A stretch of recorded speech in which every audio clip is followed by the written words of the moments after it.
स्वागत है भाई बहनों आपका इस विशेष कार्यक्रम में जिसका नाम है मसीही महिलाएं। ये पूरा जो कार्यक्रम है, ये पूरी श्रृंखला है, ये मसीह महिलाओं के ऊपर केंद्रित है। इसका उद्देश्य जो मसीह महिलाएं हैं उनके बीच में एक जागृति को पैदा करना है, उनके अंदर एक महत्व को जगाना है कि वो महत्वपूर्ण हैं। परमेश्वर की दृष्टि में महिलाएं किसी भी रूप में कमतर नहीं हैं। परमेश्वर ने महिलाओं को अपनी महिमा के लिए अनेक बार इस्तेमाल किया है और आज भी वो कर रहा है। इस कार्यक्रम में हम महिलाओं के कुछ विशेष गुणों को देखने का प्रयास करेंगे। वो कौन कौन से स्थान हैं जहां महिलाएं सबसे पहले गईं, सबसे पहले पाई गईं। वो कौन सी जगह है जहां महिलाएं सबसे देर तक रुकी, और वो कौन से कार्य हैं जो सबसे पहले महिलाओं ने किए। इन बातों के ऊपर हम ध्यान किया चाहते हैं। मेरे प्रियो, जब हमारा प्रभु यीशु मसीह इस दुनिया में था, उसने 3.5 साल में अपनी सेवकाई को समाप्त किया। जो उसका प्रचार था, जो सेवकाई करने का तरीका था, उसकी वजह से उसके बहुत से दोस्त बन गए, लेकिन बहुत से दुश्मन भी बन गए। जिन लोगों का इस दुनिया में कोई भी नहीं था, हकीर, तुच्छ, गिरे हुए, चुंगी लेने वाले लोग, ऐसे लोग जिनको समाज आदर की दृष्टि से नहीं देखता है, ऐसे लोग प्रभु यीशु मसीह के दोस्त बन गए। अर्थात प्रभु यीशु मसीह ने उनको अपना मित्र बना लिया और वो उसके साथ रहने लगे। उसी तरह से हम एक बात को और देख सकते हैं कि जो उस समय के फरीसी लोग थे, शास्त्री लोग थे, जो धर्म के ठेकेदार थे, जिनका धर्म के सारे क्रियाकलापों पर अधिकार था, जो नाम और पैसा, तमाम चीज़ें धर्म के खातिर कमा रहे थे, इन लोगों ने जब देखा कि प्रभु यीशु मसीह का सम्मान बढ़ रहा है, उसका नाम फैल रहा है और हर तरफ उसके मानने वाले लोगों की गिनती बढ़ने लगी है, तो ये लोग जो हैं यीशु मसीह के मित्र नहीं बने बल्कि उसके शत्रु बन गए। उसके जीवन को समाप्त करने की योजनाएं बनाने लगे। और इस प्रकार से हम देख सकते हैं कि 3.5 वर्ष में प्रभु यीशु मसीह ने अपनी पूरी सेवकाई को समाप्त किया। और इस सेवकाई के दौरान बहुत से लोग प्रभु यीशु मसीह के साथ थे। यीशु मसीह के 12 प्रेरित थे और बहुत बड़ी संख्या में उसके चेले थे। लेकिन महिलाओं की भी संख्या काफ़ी थी। बहुत महिलाएं थीं जो प्रभु यीशु मसीह की सेवा करती थीं, अपने धन के द्वारा, अपने समय के द्वारा। तमाम बातों पर हम ध्यान करेंगे, हम सीखेंगे। लेकिन इस समय जो हम लेना चाहते हैं विषय वो ये है कि महिलाओं के कुछ विशेष गुण, कुछ विशेष बातें जो पुरुषों में नहीं पाई गई लेकिन महिलाओं में पाई गई। और इसलिए हम देख सकते हैं कि महिलाएं जो हैं वो अति महत्वपूर्ण हैं। परमेश्वर की दृष्टि में महिलाएं महत्वपूर्ण हैं। कलीसिया की दृष्टि में महिलाएं महत्वपूर्ण हैं। परिवार की महिला जो है वो अति महत्वपूर्ण भाग है और हर तरह से महिला को बहुत आदर और सम्मान परमेश्वर के वचन में दिया गया है। परमेश्वर के राज्य में भी उनके लिए पुरस्कार जो है वो निर्धारित करके रखा गया है। अर्थात परमेश्वर अपनी बेटियों को भी बहुत ही आनंद से आनंदित करने वाला है और सम्मान से सम्मानित करने वाला है। मेरे साथ आप अपनी बाइबल को खोल सकते हैं। हम मरकुस रचित सुसमाचार उसका 15 अध्याय का 40 पद पढ़ना चाहेंगे। कई स्त्रियां भी दूर से देख रही थीं। उनमें मरियम मगदलीनी, छोटे याकूब और योसेस की माता मरियम और सलोमी थी। ये वर्णन उस समय का है कि जब प्रभु यीशु मसीह को पकड़ लिया गया, उनको प्रताड़ित किया गया और फिर उनको सलीब पर चढ़ाने के लिए लेकर जाने लगे। प्रभु यीशु मसीह ने ये भविष्यवाणी कर दी थी, अपने चेलों को बता दिया था कि समय आ रहा है कि मुझे पकड़ा जाएगा, मनुष्य का पुत्र जो है वो दोष लगाकर पकड़ा जाएगा और मार डाला जाएगा, और उसने कहा कि तुम सब मुझे छोड़कर भाग जाओगे। लेकिन प्रभु यीशु मसीह ने महिलाओं के बारे में नहीं कहा कि महिलाएं उसको छोड़कर भाग जाएंगी। उस पूरे कार्यक्रम के दौरान, पूरी उस घटना के दौरान, जब हमारा प्रभु यीशु मसीह सलीब पर टंगा हुआ था, 6 घंटे लगभग महिलाएं वहाँ पर पाई गईं। महिलाओं ने अपनी उपस्थिति को बनाए रखा। उन्होंने अपने आप को वहाँ पर हाजिर करके ये दिखाया कि वास्तव में प्रभु से वो कितना प्यार करती थी। शायद महिला होने के नाते वो बहुत ज़्यादा कुछ कह नहीं सकती थी, कुछ कर नहीं सकती थी, लेकिन वो वहाँ पर उपस्थित थी। और एक जगह ऐसा लिखा हुआ है कि महिलाओं ने प्रभु यीशु मसीह से कहा कि प्रभु, हम आपके लिए विलाप करते हैं, हम आपके लिए रोते हैं। तो प्रभु यीशु मसीह ने कहा, मेरे लिए नहीं, अपनी संतानों के लिए रो।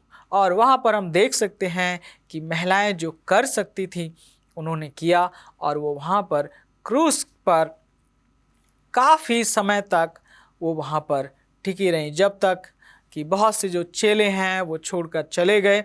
यूहन्ना का वर्णन हम पाते हैं कि यूहन्ना यीशु मसीह के करीब में था, लेकिन बाकी सभी चेलों के बारे में बहुत स्पष्ट वर्णन नहीं है, और हम समझ सकते हैं कि वो छोड़कर जो हैं प्रभु को चले गए थे।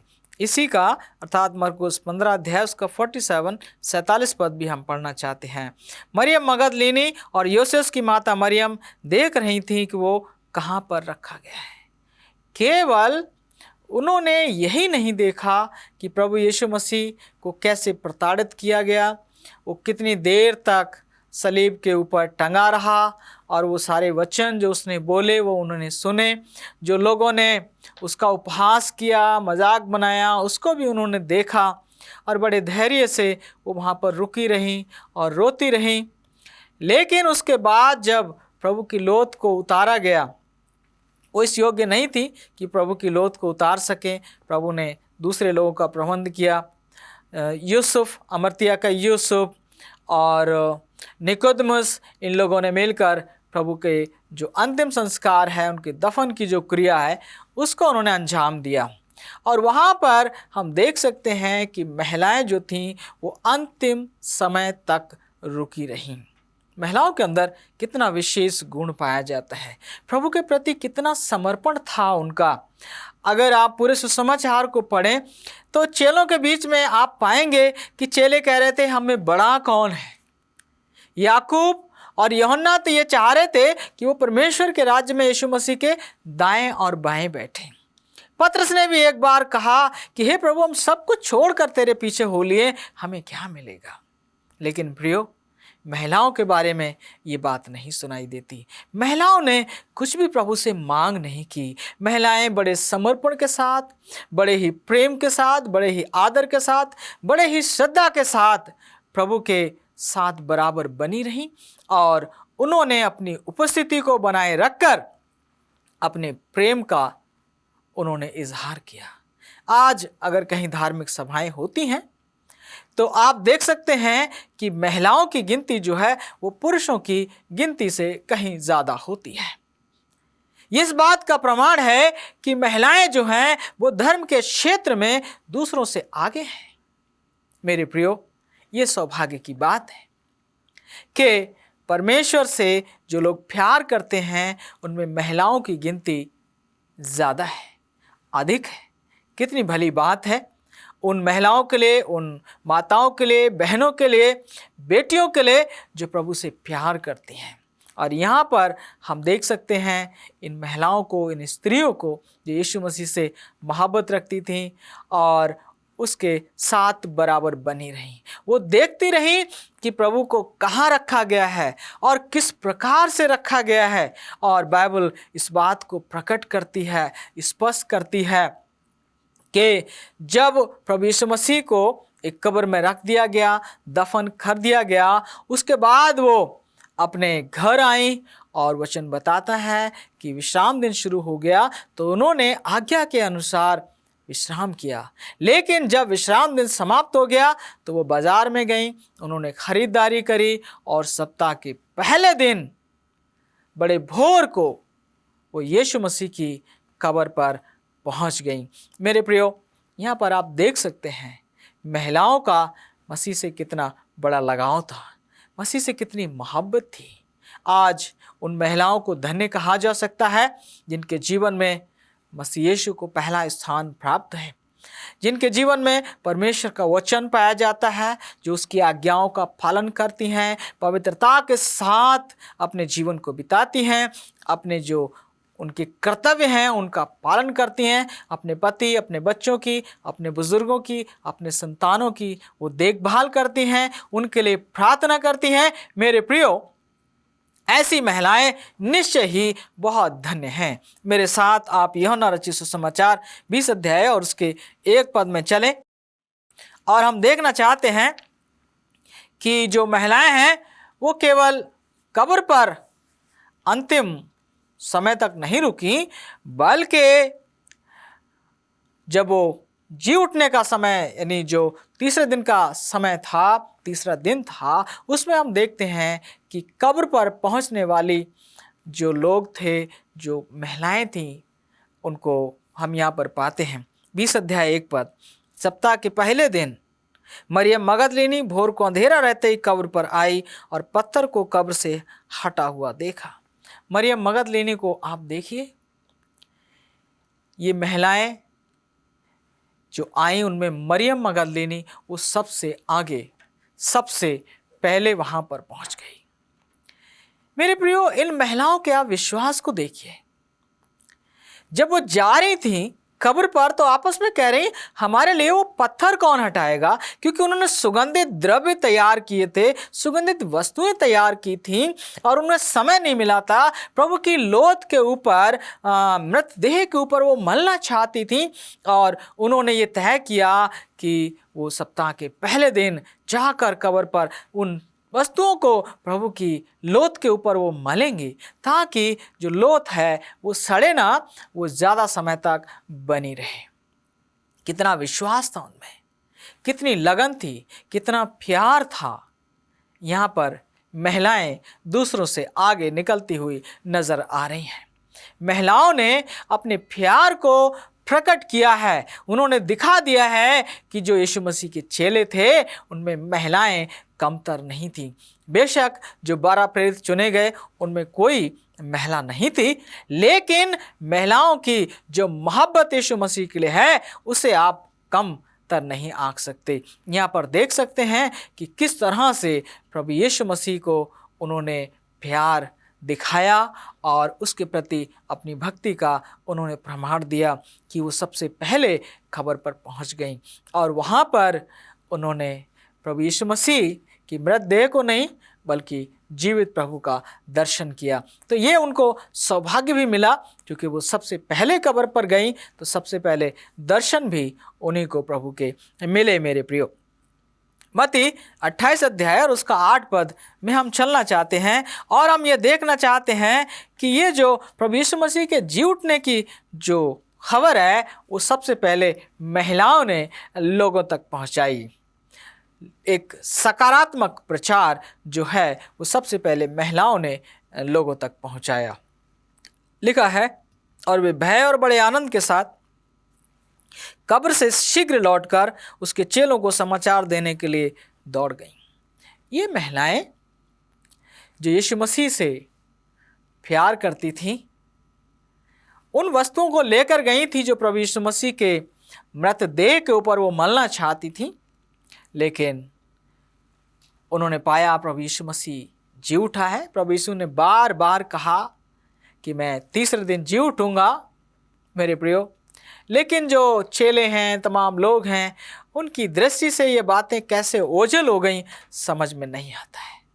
शायद यीशु मसीह के जो चेले थे, जो प्रिय लोग थे, वो ऐसा आभास नहीं था उन्हें कि प्रभु जो है वो मार डाला जाएगा, बल्कि वो तो सोच रहे थे ये राजा बनेगा और हम मंत्री बनेंगे। और जब उसने मरने की बात कही तो उनके किसी के भी समझ में नहीं आई, वो दिल में, उनके दिमाग में उतरी नहीं, इनके भी नहीं उतरी।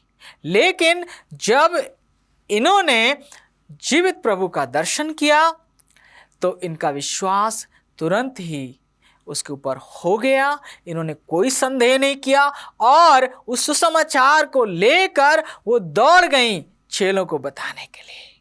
मेरे प्रियो, चाहिए तो ये था कि यीशु मसीह के चेले सबसे पहले वहां पर पहुंचते, लेकिन नहीं, महिलाओं ने चेलों को मात दे दी, पुरुषों को मात दे दी और यहाँ पर उन्होंने प्रकट कर दिया कि वो पुरुषों से किसी भी रूप में कम नहीं है, बल्कि अनेक बातों में वो पुरुषों से आगे हैं।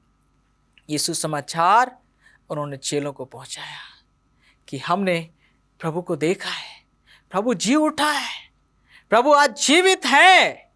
ये संदेश उन्होंने दिया। हालांकि ये संदेश सबसे पहले उन लोगों ने जाके पब्लिक को दिया जो उस कब्र की रखवाली कर रहे थे, पहरेदार थे, लेकिन वो संदेश एक अलग रूप में दिया गया, भयभीत करने वाले रूप में दिया गया और उसको दबाया गया। लेकिन सकारात्मक सुसमाचार जो है वो सबसे पहले जी उठने का जो है वो महिलाओं ने ही लोगों को सुनाया। देखिए आप कि महिलाओं के जो कितने विशेष गुण पाए जाते हैं और इस बात के कारण जो हमारी माएँ हैं, बहनें हैं, बेटियां हैं, उन्हें आनंदित होना चाहिए, उन्हें खुश होना चाहिए कि परमेश्वर ने उन्हें विशेष महत्व दिया है। लूका 2 अध्याय और 37 पद में आप मेरे साथ चलें और यहाँ पर हम एक महिला को पाते हैं सुसमाचार देते हुए। यहाँ पर हन्ना का जिक्र है। लिखा है, वो 84 वर्ष से विधवा थी और मंदिर को नहीं छोड़ती थी, पर उपवास और प्रार्थना कर करके रात दिन उपासना किया करती थी। और इसका 38 पद, और वह उस घड़ी वहां आकर प्रभु का धन्यवाद करने लगी और उन सबों से जो यरूशलेम के छुटकारे की बाट जोते थे उस बालक के विषय में बातें करने लगी। ये हन्ना नाम की स्त्री जो 84 वर्ष से विधवा थी, ये प्रभु यीशु के इस दुनिया में आगमन की प्रतीक्षा कर रही थी और दिन रात प्रार्थना में रहती थी, परमेश्वर के भवन को छोड़ती नहीं थी। उसको ये सौभाग्य मिला कि जो यूरोप के लोग हैं उनको सबसे पहले प्रभु यीशु मसीह का जो सुसमाचार है, उसके पहले आगमन का जो सुसमाचार है, वो लोगों को बताए, उनको समझाए, उसकी चर्चा करे। देखें, महिलाएं पुरुषों से कम नहीं हैं, बल्कि अनेक बातों में वो पुरुषों से आगे है। इस स्त्री को आप देखिए जो 84 साल से विधवा थी, उसके अलावा उसकी शादी भी हुई होगी और कितने साल के बाद वो विधवा हो गई। काफ़ी उम्र दराज ये महिला थी, लेकिन मसीह की जो मोहब्बत उसके दिल में पाई जाती थी वो बहुत ही ताकतवर थी और उसने इजहार किया यीशु मसीह के आगमन के बारे में। उसने लोगों को बताया कि यही है वो जो परमेश्वर ने भेजा है, यही है जो यहूदियों का छुटकारा देगा, लोगों के गुनाहों से उन्हें आज़ाद करेगा, परमेश्वर के राज्य की स्थापना ये करेगा। आप देख सकते हैं कि महिलाओं को बहुत ही महत्व दिया गया है। प्रेरितों काम 1 अध्याय और उसका 14 पद हम पढ़ेंगे और यहाँ पर हम महिलाओं को एक और विशेष कार्यक्रम में पाते हैं। ये सब कई स्त्रियों और यीशु की माता मरियम और उसके भाइयों के साथ एकजुट होकर प्रार्थना में लगे रहे। प्रभु यीशु मसीह के जी उठने के बाद यहाँ पर हम देखते हैं कि जो सबसे पहली प्रार्थना सभा हुई तब यीशु मसीह स्वर्ग को चला गया और उसने अपने चेलों से कहा कि तुम यरूशलेम को मत छोड़ना, बल्कि उस प्रतिज्ञा के पूरे होने की प्रतीक्षा करते रहना जो पिता ने की है, अर्थात पवित्र आत्मा तुम्हारे ऊपर आएगा। तो ये जो समय था ये प्रार्थना में, उपवास में, मनन में चेलों ने बिताया, प्रेरितों ने बिताया और उस पहली प्रार्थना सभा में हम महिलाओं की उपस्थिति को पाते हैं। उनके नाम यहाँ पर पाए गए हैं कि वो पहली प्रार्थना सभा में उपस्थित थीं और वो संलग्न थीं, बड़े जोश के साथ वो परमेश्वर से प्रार्थना कर रही थीं। मेरे प्रियो, आप देख सकते हैं कि महिलाएं पुरुषों से किसी भी रूप में कम नहीं हैं। आज भी कितनी महिलाएं हैं जो बहुत ही जोरवर तरीके से सुसमाचार का प्रचार कर रही हैं। प्रभु यीशु मसीह के नाम से वो बहुत से लोगों को परमेश्वर के राज्य के लिए तैयार कर रही हैं। बाइबल अध्ययन देती हैं, घर घर जाती हैं, मेडिकल मिनिस्ट्री और तमाम कार्यों में लगकर वो सेवा कर रही हैं। मेरे प्रियो, बहुत सी ऐसी महिलाएं हैं जो अपने धन को देकर और अपने समय को देकर परमेश्वर के राज्य के विस्तार के लिए कार्य कर रही हैं। अगर आप ऐसा कर रहे हैं तो आप सौभाग्यशाली हैं। आपका नाम परमेश्वर के जीवन की पुस्तक में अवश्य पाया जाएगा। लेकिन अगर आप परमेश्वर के लिए कोई कार्य नहीं कर रहे हैं तो आपके लिए ये आह्वान है, आमंत्रण है कि आज आप अपने जीवन को प्रभु के लिए समर्पित करिए और ये तय करिए कि हम पुरुषों से कम नहीं हैं। हम ज़रूर प्रभु के लिए कार्य करेंगे, उसका सुसमाचार हम लोगों तक पहुंचाएंगे और इस प्रकार से आप बहुतों को प्रभु के राज्य के लिए तैयार कर सकते हैं। एक और संदर्भ पढ़ना चाहते हैं, प्रेरितों 16 अध्याय और उसका 13 पद। प्रेरितों 16 अध्याय 13 पद और यहाँ पर हम उसके 14 पद भी पढ़ेंगे। 13-14 लिखा है, सब्त के दिन हम नगर के फाटक के बाहर नदी के किनारे ये समझ कर गए कि वहाँ प्रार्थना करने का स्थान होगा और बैठकर उन स्त्रियों से जो इकट्ठी थीं बातें करने लगे। वहाँ थुआतीरा नाम नगर की बैंजनी कपड़े बेचने वाली एक भक्त स्त्री सुन रही थी। प्रभु ने उसका मन खोला कि वो पौलुस की बातों पर चित्त लगाए। यहाँ पर हम देख सकते हैं ये पहली कन्वर्ट है, ये पहली स्त्री है जो इस जगह में जिसका मन परिवर्तन हुआ, जिसने प्रभु यीशु मसीह को ग्रहण किया। बहुत से ऐसे उदाहरण परमेश्वर के वचन से हमारे और आपके लिए दिए जा सकते हैं। महिलाएं किसी भी रूप में परमेश्वर की दृष्टि में कम नहीं हैं। महिलाओं को भी परमेश्वर ने योग्यता और दक्षता और बुद्धि और समझ से आशीषित किया है। आवश्यकता है कि जो परमेश्वर ने आपको दिया है वो परमेश्वर के राज्य की बढ़ोतरी के लिए आप इस्तेमाल करिए।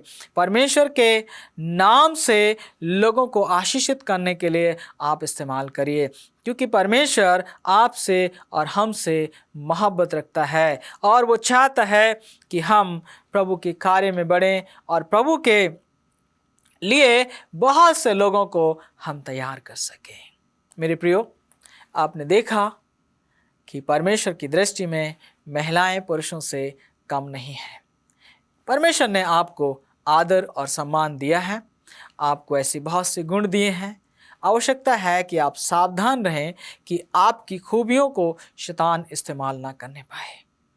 आप अपने आप को किसी भी रूप में बिकने ना दें, कोई आपको खरीदने ना पाए, कोई भी आपसे गलत कार्य ना कराने पाए, क्योंकि परमेश्वर आपके हृदय में रहना चाहता है और आपके जीवन को वो अपने महिमा के लिए इस्तेमाल करना चाहता है। मैं उम्मीद रखता हूँ कि इस संदेश से आप आशीषित हुए होंगे और आपके अंदर एक बेदारी पैदा हुई होगी कि आप परमेश्वर के राज्य के लिए अपने जीवन को अर्पित करें और परमेश्वर जो है वो आपको आशीषित करेगा। आइए हम मिलकर प्रार्थना करें। महान परमेश्वर, धन्यवाद देते हैं सौभाग्य और अवसर के लिए, उस वचन के लिए जो आपने हम सबको दिया, इन बेटे और बेटियों को दिया। धन्यवाद देते हैं प्रभु, इस वचन के द्वारा आपके लोग आशीषित हुए हैं, इनके जीवन में बेदारी और बदलाव आ रहा है। मैं प्रार्थना करता हूँ इनके घरों में, इनके जीवनों में, इनकी रोजी रोटी में और बच्चों में, सब में प्रभु आपकी आशीष हो। ये आप में बने रहें, आपके राज्य के लिए तैयार हो सकें। और पिता परमेश्वर, इनके द्वारा आपका वचन बहुत लोगों तक पहुँचे, ताकि इनके प्रयास के द्वारा और भी लोग आपके राज्य में पाए जाएं। धन्यवाद के साथ इस विनती को प्रभु यीशु के नाम से मांगते हैं, आमीन।